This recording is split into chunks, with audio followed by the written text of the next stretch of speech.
सच्चा न्याय। वसंत ऋतु के अवसर पर बादशाह अकबर ने दरबार को बाग में लगाने की इच्छा जाहिर की।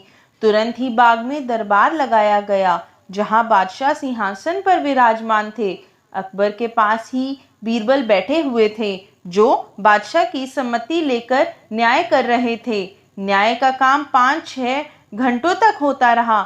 उपस्थित लोगों के मामले निबट चुके थे।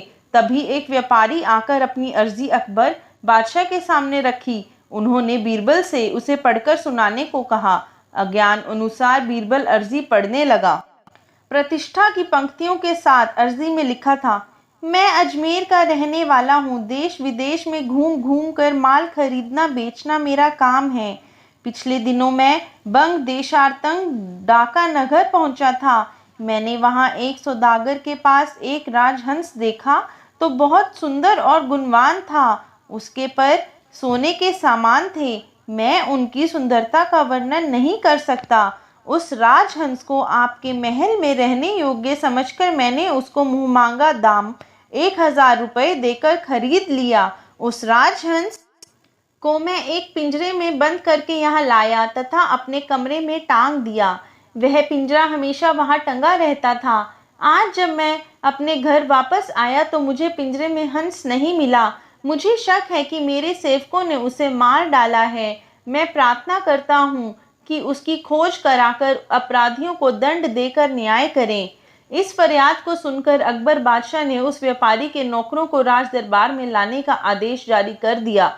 कुछ ही देर में व्यापारी के सभी सेवक दरबार में लाए गए। अकबर बादशाह ने उन सेवकों से अच्छी तरह पूछताछ की, परंतु जब कुछ पता नहीं चला तो उन्होंने व्यापारी से कहा, तुम्हारी चोरी का पता नहीं चल पाया है। हमने तुम्हारे सभी नौकरों से पूछताछ कर ली। अब तुम्हारा किसी दूसरे पर शक हो तो बताओ। यह सुनकर सौदागर का मुंह उतर गया। उसने बीरबल से कहा, मेरे साथ न्याय नहीं हुआ है। मुझे न्याय चाहिए, सच्चा न्याय। बीरबल ने सौदागर के सेवकों को दोबारा बुलाने की आज्ञा दी। सिपाही उन लोगों को रास्ते में से पकड़कर ले आए। कुछ खोज करने के बाद बीरबल उनकी ओर देखकर बोले, क्यों रे चोर, तेरे मन में क्या विचार है?